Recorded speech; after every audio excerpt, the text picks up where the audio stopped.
எப்படி? Movie average தான் bro. ஆவரேஜாக தான் இருந்துச்சு மூவி. நிறைய ஹீரோயின்ஸ் இருக்காங்க. அதில் எந்த ஹீரோயின்ஸ் வந்து ரொம்ப இம்பார்ட்டன்ஸ் கொடுக்குறாங்க? இல்லை அவங்க ஆக்டிங் நல்லா இருந்துச்சு?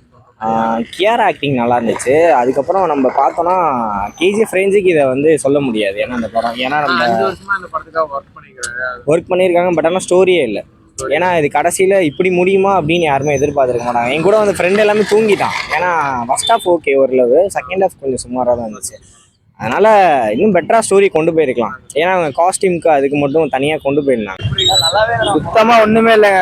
எல்லா படத்தையும் கலந்து அப்படியே அடிச்சிருக்காங்க. எல்லா படத்தையும் கலந்து வேஸ்ட்டு. இது ஏதோ ஸ்க்ரீன் பிளே ஏதோ ஓகே அவ்வளோதான். மியூசிக் எதுவுமே இல்லை. ப்ரோ இல்லை படம் வந்து சொல்லிக்கிற மாதிரி இல்லை bro. Second half means fight scenes நல்லா இருக்கு. மற்றபடி யாஷோட ஆக்டிங் செகண்ட் ஹாஃப் சரியில்லை கொஞ்சம். மீன்ஸ் அதான் யூஸ்வல் கதை தான். அப்பா பையன் இந்த மாதிரி ரிவெஞ்ச் பண்ணுற கதை தான். ஆனால் என்னன்னா அது கொஞ்சம் டிஃப்ரெண்டாக கேஜிஎஃப் மாதிரி ட்ரை பண்ணிருக்காங்க அவ்வளோதான். நார்மலாக பட் கேஜிஎஃப் கம்பேர் பண்ணிங்கன்னா இந்த படம் வந்து நிற்காது. ஓடுமா இந்த படம்? அது தெரியலங்க. ஏன்னா யாஷ் ஃபேன்ஸுக்காக ஓடலாம், யாஷ் ஃபேன்ஸ் வந்து பார்க்கலாம். பட் எக்ஸ்பெக்டேஷன்லாம் வந்து பார்த்தீங்கன்னா கொஞ்சம் நல்லா இதாக இருக்கும் உங்களுக்கு. ஆனால் படத்தில் வந்து காஜி சீன்ஸ் ஓவராக இருக்குது. அது மட்டும் பசங்களாம் சின்ன பசங்களாம் பார்க்கக்கூடாது. படத்தில் ரொம்ப அடல்ட் சீன் ஓவராக இருக்குது. பேட் வேர்ட்ஸ் நிறையா இருக்குது. இங்கிலீஷ் வேர்ட்ஸ்லையும் பேட் வேர்ட்ஸ் இருக்குது. தமிழ் வேர்ட்ஸ் பேட் வேர்ட்ஸ் எதுவும் இல்லை.